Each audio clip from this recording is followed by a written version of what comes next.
اے تلگنگ والو، خدا کے لیے میری باتیں علمی اذہان اور کانوں سے سنا کرو. میں خواہ قصے اور کہانیاں بیان کرنے والا نہیں، نہ یہ اسٹیج قصے اور کہانیوں کا ہے. سمجھ کر پڑھو.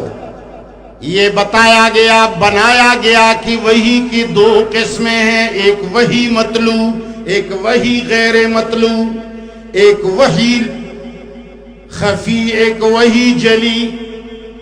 لہذا قرآن کے اندر جو لکھا ہے یہ وحی جلی ہے، یہ وحی مطلوع ہے. قرآن کے باہر جتنی کتابیں حدیث کے لکھی گئی ہیں یہ وحی غیر مطلوع ہے، لیکن ہے وحی. اب آپ سے پوچھتا ہوں، میں کہتا ہوں یہ قاعدہ شیعوں نے بنایا، تم کہتے ہو محدثین نے بنایا. ٹھیک ہے، میں زیادہ شور نہیں کرتا، میں بہت جلد مان جاتا ہوں، صحیح بات کو میں مان جاتا ہوں. مگر مولا نصر الدین کا نام سنا ہے؟ ہاتھ کھڑا کریں. تم لوگ مولا نصر الدین کو بھی نہیں جانتے. میں آپ لوگوں سے قرآن مجید سیکھنے کا مطالبہ کرتا ہوں. میں بھی سادہ پہاڑی آدمی ہوں. مولا نصر الدین کسی کے باغ میں گیا اور وہاں مولیاں نکالتا رہا اور بوری میں ڈالتا رہا، نکالتا رہا، بوری میں ڈالتا رہا. مالک کھڑے کھڑے خاموشی سے ایک درخت کے آڑ میں دیکھ رہا ہے.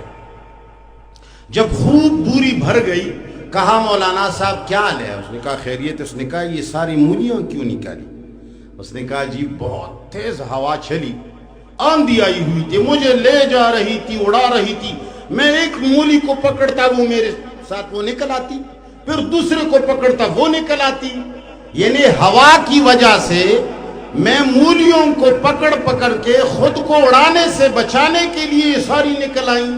تو مالک نے کہا یہ بوری میں کیسی گئی؟ تو اس نے جب یوں دیکھا کہ یہ تو بوری بھی بری پڑی ہے، اس نے کہا یہ مجھے بھی سمجھ نہیں آتا.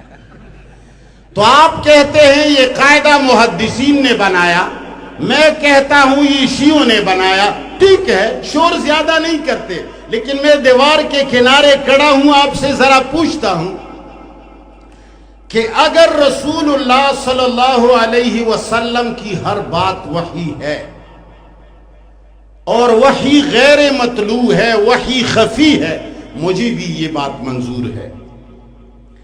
وحی کا منکر مسلمان ہوتا ہے یا کافر؟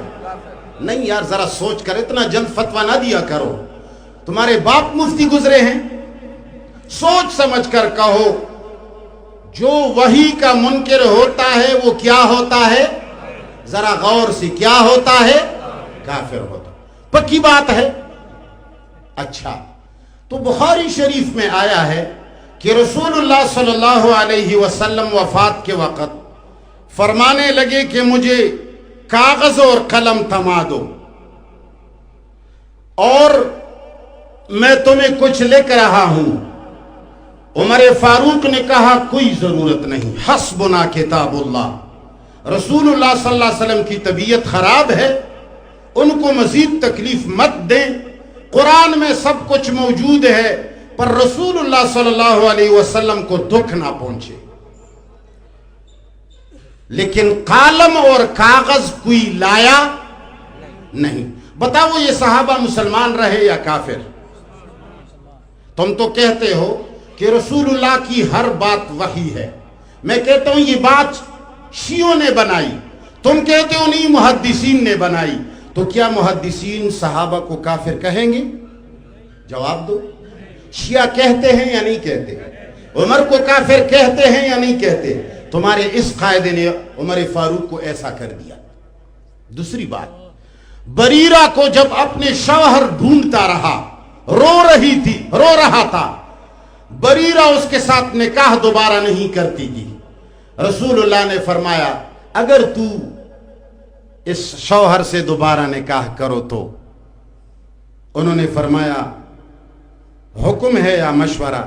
رسول اللہ نے فرمایا مشورہ. بریرہ نے فرمایا میں نہیں مانتی. مسلمان رہ گئی؟ جواب دو. تم کہتے ہو کہ یہ محدثین نے بنایا. رسول اللہ صلی اللہ علیہ وسلم نے اسامہ بن زید کو اپنی وفات کے وقت ایک جیش کا امیر مقرر کر دیا. کوئی صحابہ کرام نے نہیں مانا.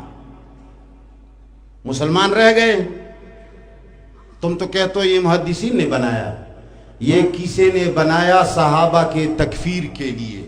وحی صرف اور صرف کیا ہے؟ وحی کیا ہے؟ قرآن ہے. سنت کیا چیز ہے؟ قرآن کی پریکٹیکلی تشریح. سنت قرآن سے الگ کوئی چیز نہیں ہے. قرآن نے کہا اقیم الصلاۃ، امت دیکھتی رہی کہ اقیم الصلاۃ اب کیا ہے، رسول اللہ کیا کرے گا؟ عید میلاد النبی منائے گا اقیم الصلاۃ کے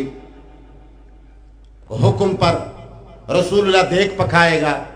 رسول اللہ کسی مندر میں جائے گا والعیاذ باللہ، کسی قبر پر ڈیرا ڈالے گا. رسول اللہ صلی اللہ علیہ وسلم اٹھے اور کھڑے ہو گئے، یوں کیا، ہاتھ باندھے، فاتحہ پڑھا، سورت پڑھی، رکوع کیا، قومہ کیا، سجدہ کیا، جلسہ کیا، اتحیات پہ بیٹھے، سلام پھیرا.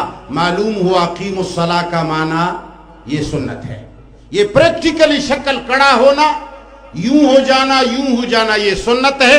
اقیم الصلاۃ وہی ہے. قرآن اور سنت لازم اور ملزوم ہے.